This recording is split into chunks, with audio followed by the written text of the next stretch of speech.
Un saludo muy especial para todos los televidentes del canal San Luis TV. Nos encontramos de nuevo en este gran programa muy especial para la comunidad de San Luis, como lo es Saludablemente, un programa pensado desde la empresa social del Estado Hospital San Rafael de San Luis para tener más cercanía con cada uno de ustedes. Estamos de nuevo con la doctora María Paula Arenas de nuestra institución hospitalaria y hoy con un tema muy especial, con un tema sensible para todos y en el que todos somos muy responsables. Vamos a hablar en este programa de signos de alarma en pediatría. Doctora, un saludo muy especial, que bueno tenerla nuevamente en Saludablemente. Muchas gracias, Carlos. Buenas tardes a toda la comunidad de San Luis que sintoniza el programa.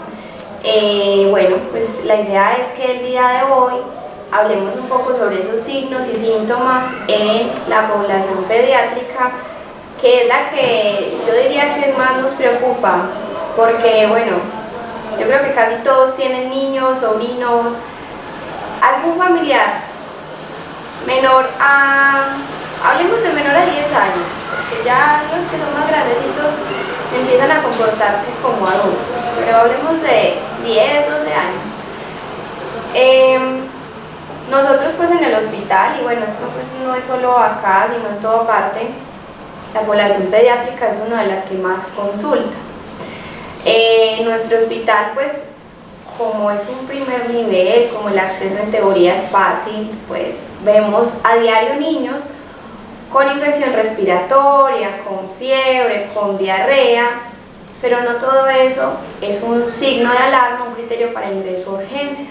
Entonces vemos papás, hay unos muy receptivos que entienden, que escuchan las recomendaciones, pero hay otros que de pronto se enojan porque pues, no atienden al niño, no lo ingresan. Entonces básicamente ese es el objetivo de este programa, educar a la comunidad, saber qué se puede manejar en casa y qué se necesita atención médica. Eso es muy importante, doctora, porque precisamente dentro de la preocupación del padre de familia o del tío, bueno, el acudiente del niño, quizás esa preocupación excedida, faltándole un poquito de razón, puede incluso entorpecer un proceso, sobremedicarlo a veces, que se tarde incluso la atención, o digamos que generar un pánico innecesario también frente a algo que de pronto puede ser básicamente tratable. Ya usted mencionó algunos, pero entonces arranquemos hablando de eso. ¿Cuáles son los signos de alarma en pediatría? Bueno, tenemos que enfocarlo dependiendo de las cosas más comunes. Entonces, podemos empezar por la fiebre, por ejemplo. Recuerden que fiebre se define como una temperatura de 38 o más, ¿cierto? Puede incluso ir hasta 40, 41, 42 hemos visto. Ya a partir de ahí sí es incompatible con la vida. La fiebre se tiene que tomar con termómetro, ojalá termómetro digital. No vale que yo lo sentí caliente y entonces tiene fiebre, no. Primer recomendación, evitemos esto, compremos un termómetro, vale de 6.000 pesos, 7.000 pesos en la farmacia y sirve demasiado y la pila le dura muchísimo. Entonces es importante porque no es lo mismo una temperatura de 39 a una temperatura de 40, por ejemplo. Entonces, la fiebre, como yo le explico a muchos papás, es una forma, es un signo que manifiesta que hay una infección en el cuerpo de algún tipo. Normalmente es una infección leve, sea una infección respiratoria, una infección gastrointestinal, pues una diarrea, o una gastroenteritis o una infección urinaria, ¿cierto? Claro que siendo la infección urinaria sí más delicada, porque un niño, a diferencia de un adulto, no se debe de automedicar en casa por una infección urinaria, pero ahorita hablamos de eso. Respecto a la fiebre, cosas puntuales. Primero, si la fiebre del niño dura 5 días o más, es un signo de alarma y hay que consultar a urgencias sí o sí, ¿sí? Pero ojo, no es que vamos a dejar que el niño tenga fiebre 5 días y no se la vamos a manejar, no. Aquí viene la recomendación. Papás, si el niño empieza con fiebre, es decir, una temperatura de 38 o más, vamos a darle acetaminofén. Evitar al máximo el Advil, el ibuprofeno, así sea Advil Children, porque estos medicamentos son muy fuertes para los riñones de los niños. Incluso, si somos estrictos, están contraindicados en menores de 10 años.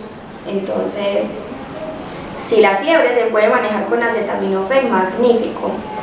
¿Qué acetaminofén o qué Dolex? Porque es muy diferente. Pues, a ver, realmente es lo mismo. El Dolex es acetaminofén de marca y más caro, pero la concentración varía. Entonces, en el acetaminofén, que es el jarabe que vale como 3.000 pesos, el frasquito pequeño, se da la mitad del peso.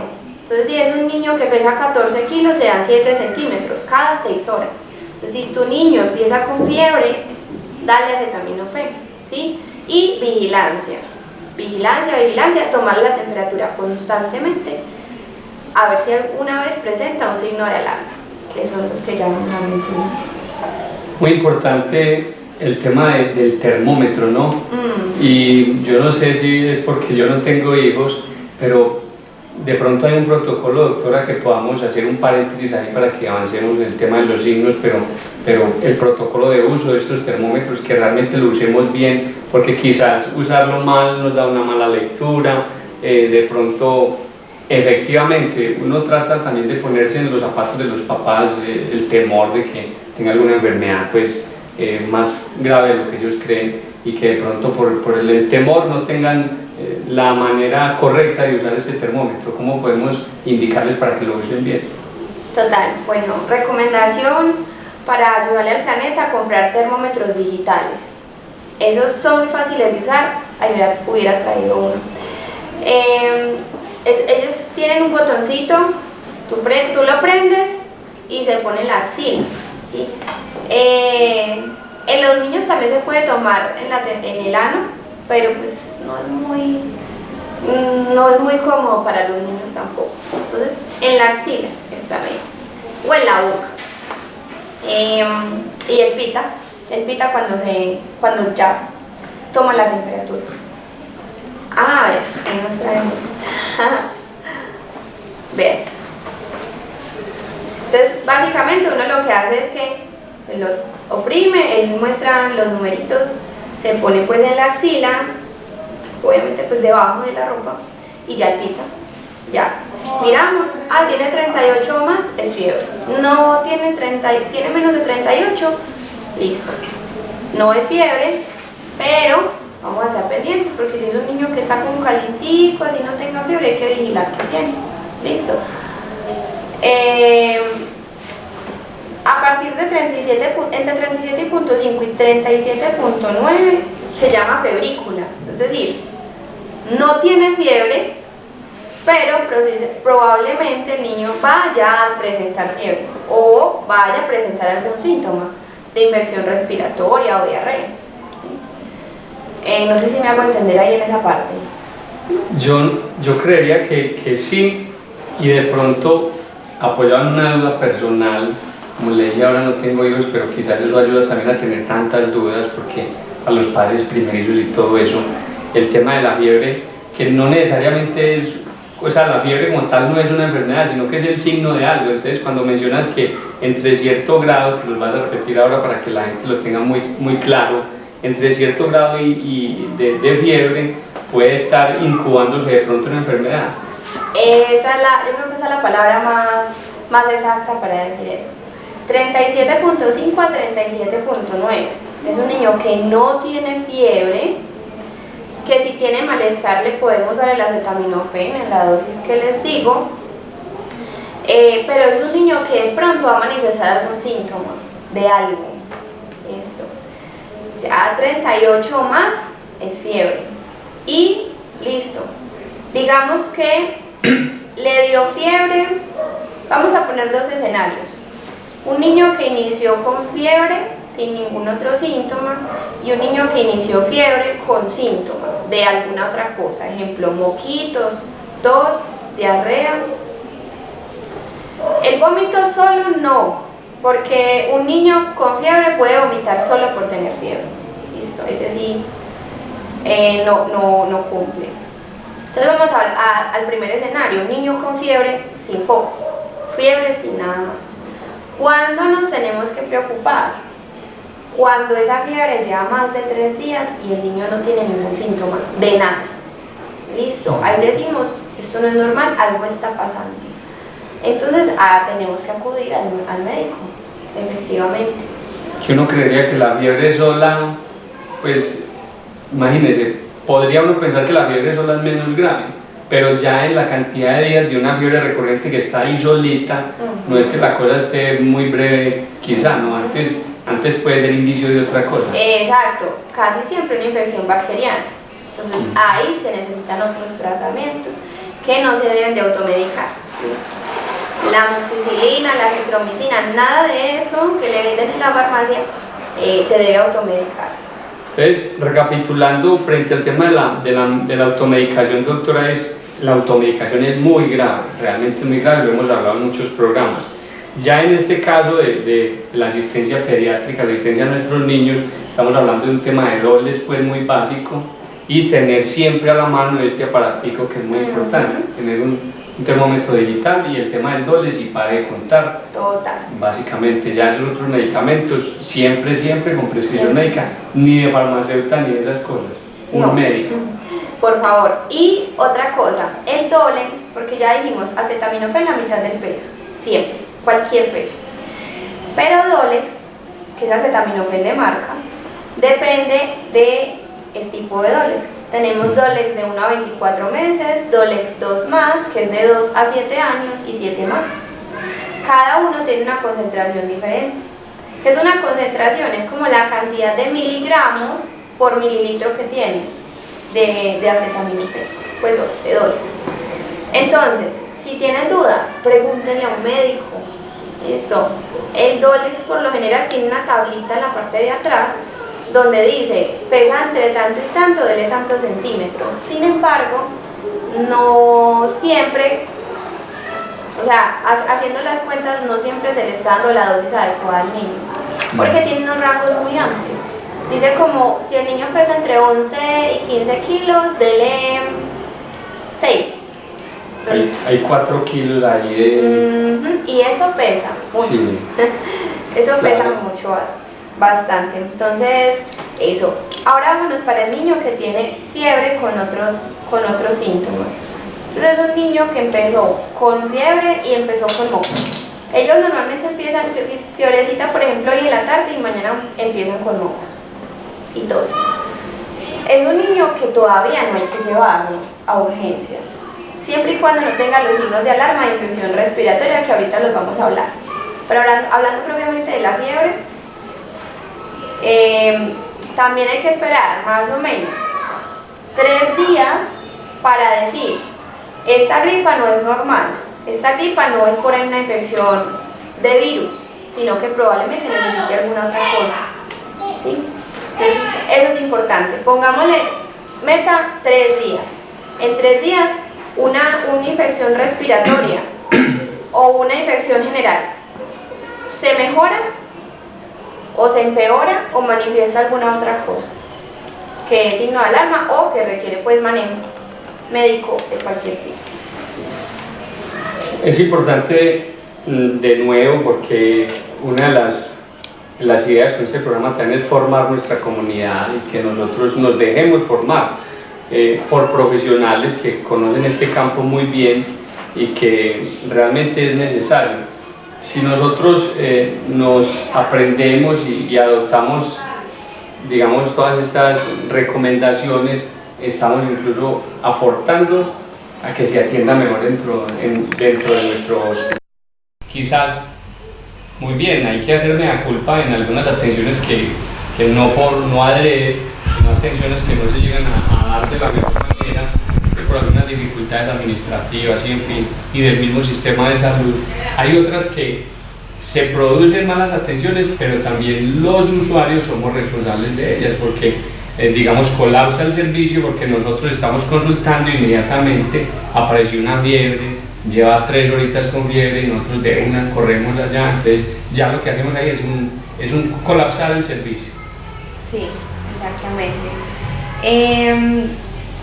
Respecto a la fiebre, otra cosa a tener en cuenta, esto no aplica para los menores de 30 días, es decir, los neonatos recién nacidos, menores de 30 días, si tienen fiebre, tráigalo, porque eso definitivamente no es una gripita normal.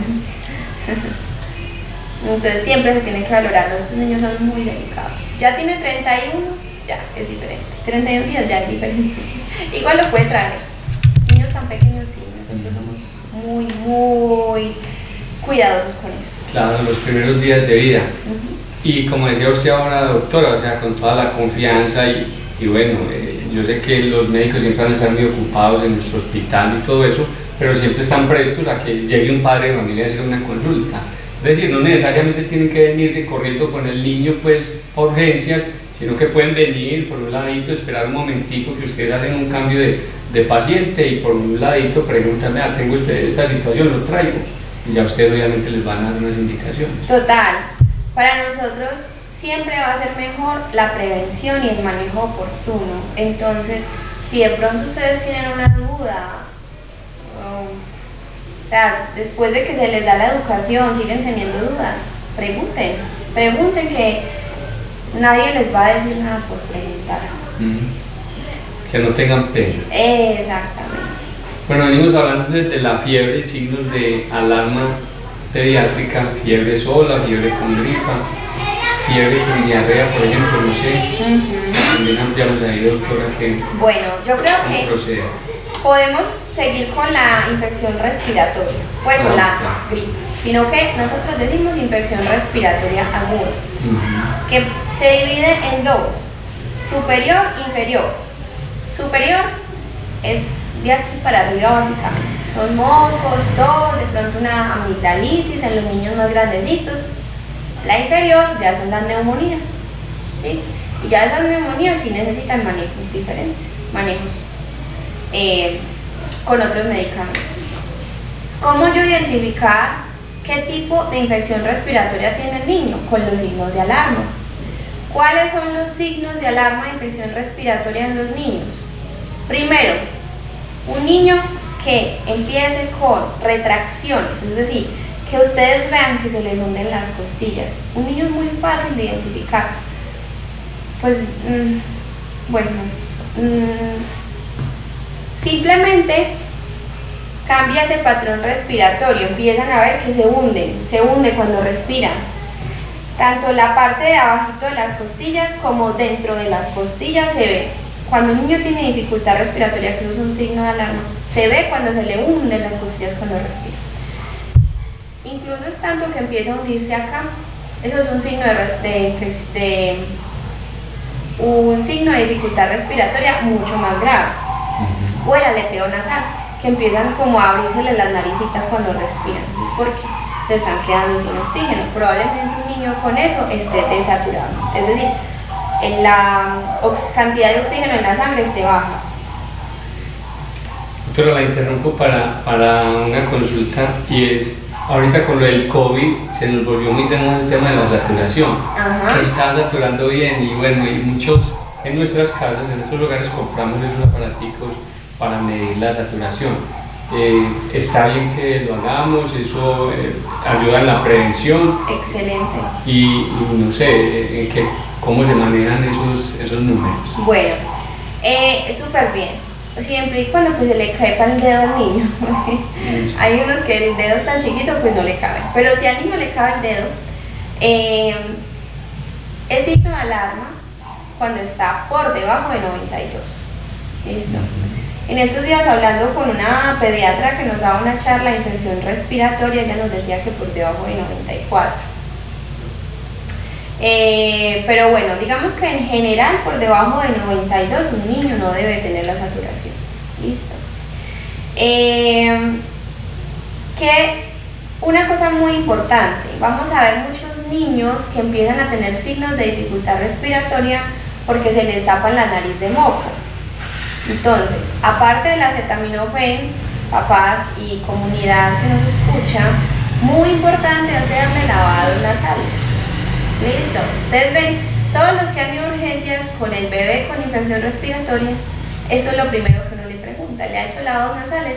Y más de la mitad dice que no. ¿Cómo se hace?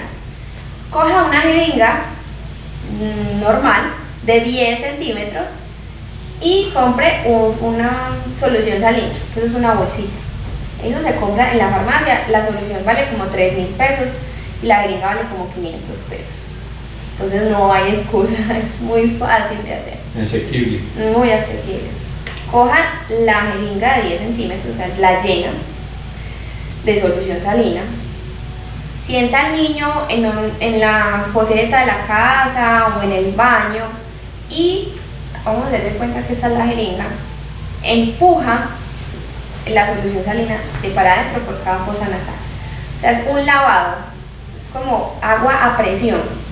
Eso básicamente lo que va a hacer es que le va a botar todos los mocos y los que no se le boten por aquí, porque usted le aplica por aquí y le salen por acá. Los que no le salen por aquí se los traga, no importa. Lo importante es que se le descongestione esto. Esto es muy importante porque los niños, a diferencia de los adultos, no saben respirar por la boca.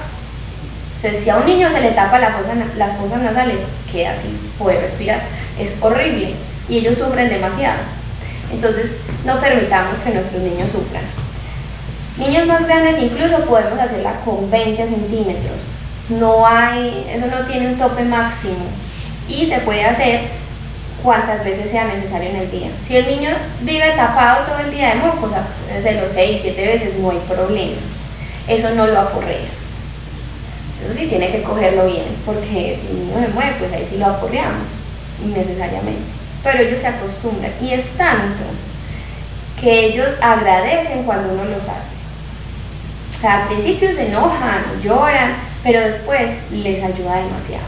Y eso incluso les sirve a uno al adulto, hacer lavados nasales. Claro, son métodos prácticos que debemos tener presentes y realizarlos en casa, y nos ahorramos una cantidad de preocupaciones innecesarias, solamente con un lavado.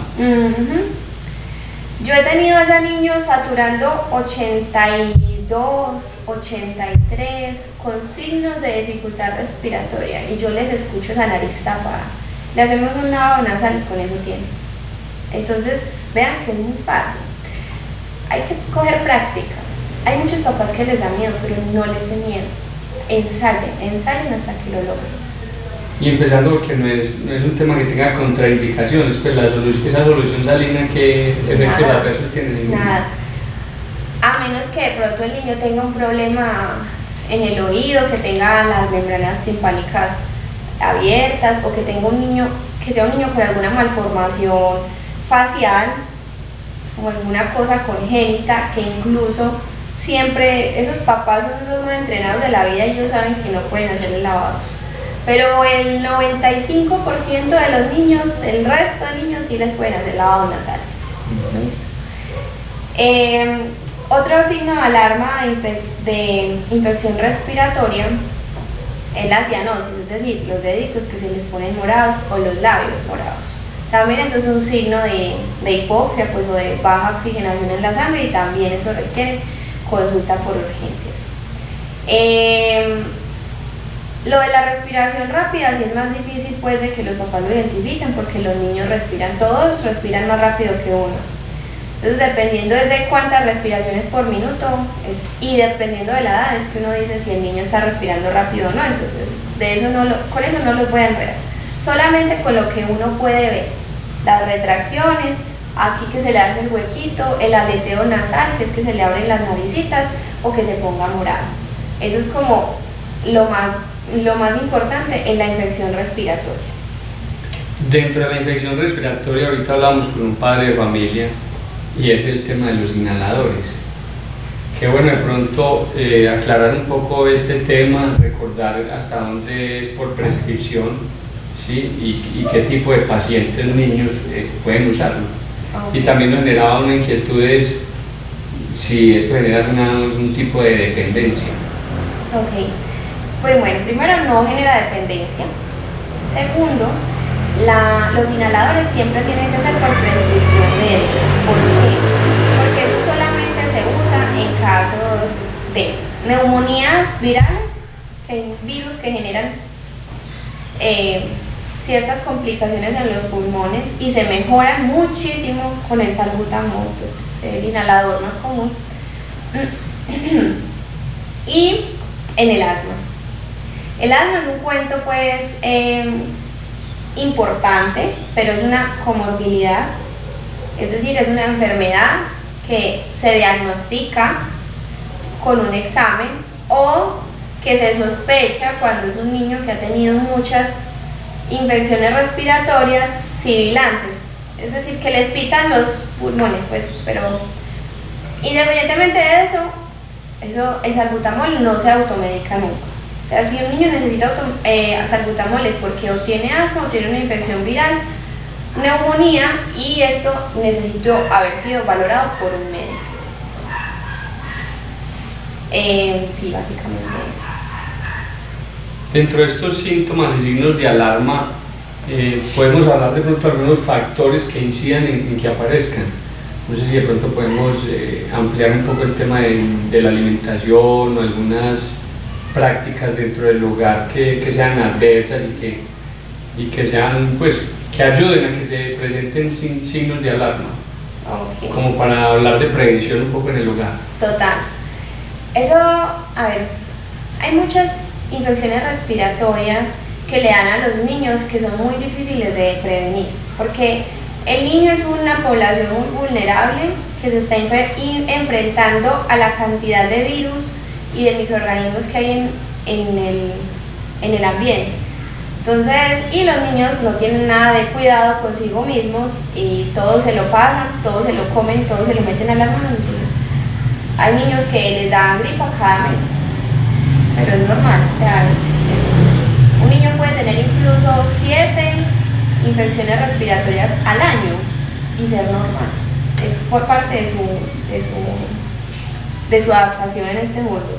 Ese dato suena muy básico, muy práctico quizá, doctora, pero que nos ayude también en los hogares, a los padres de familia, que realmente lo normal es que se presenten ese tipo de signos en los niños. Lo anormal quizás sería que no, pues de hecho está dentro de su cotidianidad, ¿no? Sí, hay niños que no se enferman casi, pero bueno, eso depende de las defensas del niño, de con qué cosas está expuesto. Por ejemplo, los niños del campo, pues que viven como al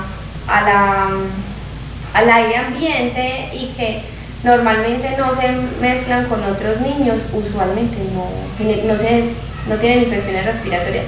O por ejemplo en vacaciones, los niños cuando están en vacaciones no se enferman, entran a la guardería ya, con eso es suficiente.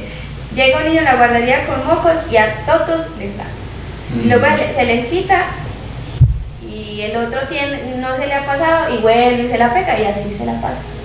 O sea que es normal que reincida, por ejemplo, en una gripa. Tuvo una gripa una semana, se alivió la siguiente y puede volver a tener gripa a la siguiente semana. Claro que si ustedes, papás, ven que esos ya están demasiado exagerados, ya llevan muchísimas infecciones respiratorias, no se le quita, si es mejor que consulte. Bueno, hablando de la prevención, de las cosas más importantes es evitar a lo máximo la transmisión. Entonces, si su niño tiene gripa, tos, está muy maluquito, mejor que no lo mande a estudiar porque va a hacer que todo el resto de niños se enfermen. Y adicionalmente a eso, sobre todo para los niños que sufren de alergias, asma o que son riníticos, estos niños debemos de mantenerles un lugar que sea primero bajo en humedad y bajo en polvo. Entonces, normalmente incluso para los niños con asma son los que más les recomendamos esto, que en la habitación donde duermen no tengan cortinas, es preferible la persiana, que que sacudan todos los días con un trapo húmedo, pero que el niño no esté dentro de la habitación cuando sacuden, que no tenga peluche cerca y que ojalá no barran, sino que solo trapeen en la casa. O si van a barrer, que el niño se vaya de la casa, lo dejan por ahí una hora afuera y el tema del polvo lo ideal sería con aspiradora. Esa es otra opción también. Sí. Bueno, doctora, y ahorita con todo lo que vimos con el COVID, ya estamos hablando nuevamente de enfermedades respiratorias, de virus, el tema del tapabocas. El tapabocas sirve, por decir algo, yo como adulto tengo una gripa, estoy previniendo que contagiarla al niño usando el tapabocas, pues podemos seguirlos usando, es una recomendación que se puede seguir dando. Total, en general, no está recomendada para menores de 2 años el tapabocas. Y de ahí para arriba, mayores de 2 años y adultos, si tienes una infección respiratoria, o sea, hay que tener como responsabilidad social. Ponerse el tapabocas, evita que a otras personas los infectemos. Puede que no les pase nada, que estén malucos un día y ya, pero igual, ¿quién quiere tener enfermedad? Nadie. Ahorita, al inicio del programa, estuvimos hablando sobre un cuadro de gastroenteritis que vivió San Luis, de niños, adultos, y todavía quizás está. De pronto hubo hasta cierto pánico, y bueno, cuando se generan esas epidemias, entre comillas, la gente tiende a preocuparse mucho. Ha habido mucha sobreconsulta, sobrediagnóstico. Muchísimo. ¿Cómo podemos de pronto contextualizar un poco y dar algunas recomendaciones? Respecto a la infección gastrointestinal, importante primero, no dar antidiarreicos, ni nada para el vómito. Eso. Como le digo yo a los papás, eso hay que dejarlo fluir, tanto en el adulto como en el niño. O sea, déjelo. Le da mucha diarrea, ha hecho 7 veces hoy, déjelo que le dé, desde que no sea con sangre. Eso es un signo de alarma. Okay. Que está muy aguado, muy horrible, no le dé nada para que se le detenga. Y lo mismo el vómito, pero lo que tenemos que tener en cuenta es que hay que hidratarlos. A ese punto iba yo. Personalmente, cuando yo tengo cuadros de diarrea, doctora, digamos que me dio diarrea hoy, y si amanezco con diarrea al siguiente día, inmediatamente empiezo a tomar suero. Está bien hacerlo. Y en los niños, ¿qué tipo de suero le podemos dar? Por ejemplo, yo tomo Pedialyte, pero también no tengo ningún problema en organizar el litrico de agua en la casa con la papeletica, qué tipos de suero se le pueden dar a los niños, y si pueden hacer suero casero, que yo escucho que las madres dicen que mezclar agua con sal y azúcar, bueno, ¿todo eso sirve? Sí. El suero se puede comprar, el Pedialyte es una buena opción, el Hidraplus también. El Pedialyte en especial, el que es 90 o 60. El que es de 45 no tiene todo lo que necesitamos. Básicamente el suero lo que hace es reponer todo lo que se está perdiendo por diarrea o por vómito. Entonces va a hacer que el niño se hidrate y recupere todos esos minerales. El Hidraplus también se puede dar, o las sales de rehidratación, que son las de papeleta. Un sobre en 1 litro de agua y le vamos a dar al niño durante todo el día. Si que le doy suero y sigue con diarrea, eso no le va para la diarrea, pero tenemos que hidratarlo. Bueno, respecto al suero, otra cosa muy importante es que eso no se da como un jugo. O sea, eso no se da como tomarse un Gatorade. Yo voy a poner Gatorade. No les den Gatorade, eso es muy dulce y lo hacen vomitar. Eso no se da como un jugo, eso se da de a poquitos, sorbos pequeños, o sea, toma un poquito y espera. Igual recomendación para los adultos. Total, eso es lo mismo. Lo de las sopas también está recomendado siempre y cuando el niño tolere la vía oral. Un niño que está enfermo por diarrea, por moco, por fiebre o por lo que sea, no va a querer comer mucho, pero cuando tienen diarrea en especial, sí es mejor darle sopitas con papa y sal, básicamente, o plátano y sal. La sal le da un complemento muy especial a ese alimento y va a hacer que el niño se hidrate y recupere todos sus minerales. ¿Cómo se lo vamos a dar? Coja un poquito de agua, no que sea mucha, una papita, si quiere pollito o si quiere así solo, y le echa sal. No le eche mucho condimento porque ahí sí no se lo va a comer. Y deje que todo eso ¿cómo se le dice? Se disuelva bien, y le da eso al niño con la papita o se le hacen una cremita. Eso lo va a hidratar y lo va a mantener bien. Listo. No pretendamos que un niño con diarrea nos vaya a comer una carne, no se la va a comer. Evitar las cosas dulces porque los pone a vomitar más. Y también es muy importante, claro que bueno, eso como depende de la edad, es con prescripción médica, el sulzinc, el sulfato de zinc.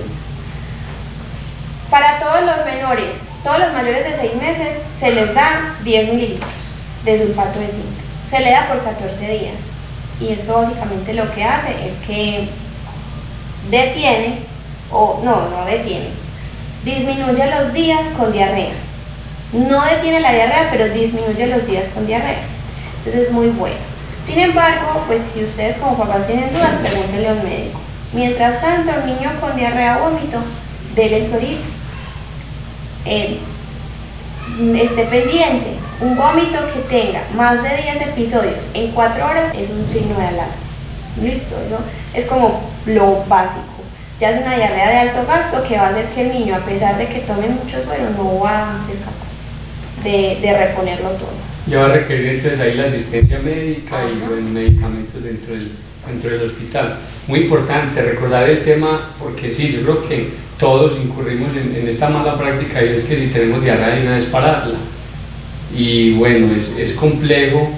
Y también el tema del suero. Yo personalmente le digo, claro, yo me lo tomo como un jugo, ya no lo volvería a hacer. Pero recordemos por qué es recomendable tomarlo a sorbos.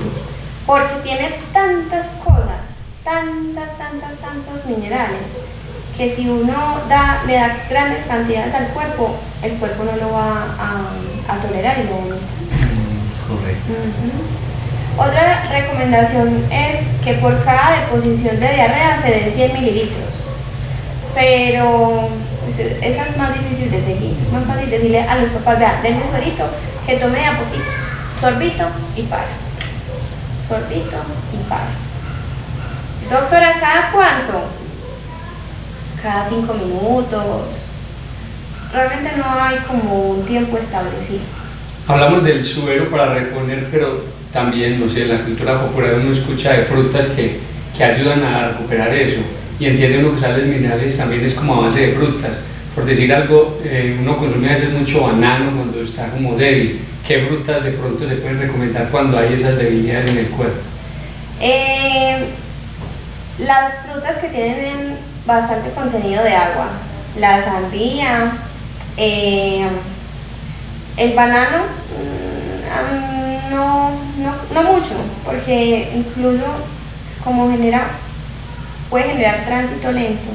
Entonces, o sea, no tránsito lento, no, sino que es pesado para ese intestino que está irritado por un virus. Entonces antes puede generar más vómito, más diarrea. Pues ahí sería suplir el potasio con otros tipos de alimentación. Con el suero. El suero. El suero es ley ahí. El suero es la clave. Bueno, muy bien, doctora, un tema muy interesante y ojalá los padres de familia adopten todas estas recomendaciones y las compartan con sus familias, porque hay una frase muy hermosa, no sé de quién es, la escuché hace algún tiempo acompañando a mi hermana en unas charlas prenatales, y decía que para educar a un niño, para formar un niño se necesita una tribu, ¿sí? Entonces es eso, no es solamente la responsabilidad de nosotros como padres, los padres con el hijo, sino de los tíos y todo el hogar. Por eso intentamos que a través de estos programas la información no solo llegue a los papás, sino a todos los que rodean a los niños. Tenemos hogares infantiles, es que bueno que todas estas recomendaciones, toda esta información las adopten estas personas que están a cargo de nuestros niños y niñas. Doctora, no sé cómo ir concluyendo porque el tema da para mucho. es bastante amplio y bueno, sé que hay muchas dudas en las personas que nos están escuchando, que están viendo nuestro programa, pero podemos finalizar entonces con las últimas recomendaciones. Y yo insisto, y lo hablábamos al inicio del programa, que, tomando como ejemplo también el caso que estamos viviendo ahora en el hospital, el tema de la gastroenteritis y bueno, malas prácticas y evitar el pánico, evitar el sobremedicarnos y todas estas cosas que lo que hacen es entorpecer un proceso de salud. Entonces, podríamos dar unas conclusiones. Para fiebre, signo de alarma mayor a 3 días. ¿Listo? Pero el básico, mayor a una fiebre mayor de 5 días en un niño, así tenga lo que tenga la infección respiratoria que tenga o la diarrea que tenga, una fiebre que lleve más de 5 días, es mejor valorarlo, porque eso ya no es normal. Una fiebre que se manifieste con un brote adicional también es mejor consultar, porque eso no es normal. O sea, tiene que haber algo. Hay que mirar ese brote como de qué es. Diferente al brote que ocurre después de que se acaba la fiebre. Ese sí es benigno. Pero no los voy a enredar. Fiebre con brote, consulte. Fiebre mayor a 3 días, consulte. Fiebre mayor a 5 días, consulte. ¿Qué hacemos para tratar la fiebre? Acetaminofén, la mitad del peso. De infección respiratoria, recuerden hacer lavados nasales. Si tiene fiebre, darle acetaminofén y mirar si se le hunden las costillas, si se le hunde aquí, si le da aleteo nasal o se pone morado, consulte. Y en la diarrea, si tiene 10 deposiciones en 4 horas o más, o lo mismo del vómito, consulte, porque es una diarrea de alto gasto. Sobre todo esa diarrea que es abundante, ¿cierto? Ya. Bueno, ahí están estas recomendaciones especiales para nuestros usuarios, para toda la comunidad sanluisana. Recuerden que este es su programa Saludablemente. Esperamos que en los comentarios ustedes nos sugieran programas, temas de su interés y de su inquietud. Nuevamente, doctora, muchísimas gracias por acompañarnos y por brindar todo su conocimiento y su carisma también, porque el conocimiento solo tampoco es mucho lo que haga, sí el conocimiento bien compartido y con esa generosidad que usted lo hace. Y esto es Saludablemente y nos veremos en una próxima ocasión. Es con mucho gusto, espero que estén muy bien. Y bueno, muchas gracias por invitarme al programa. Recuerden que vamos los jueves a las 6 de la tarde, jueves a las 6 de la tarde con repeticiones los martes y los domingos. Saludablemente del Hospital San Rafael de San Luis. Que estén muy bien, muchas gracias por acompañarnos.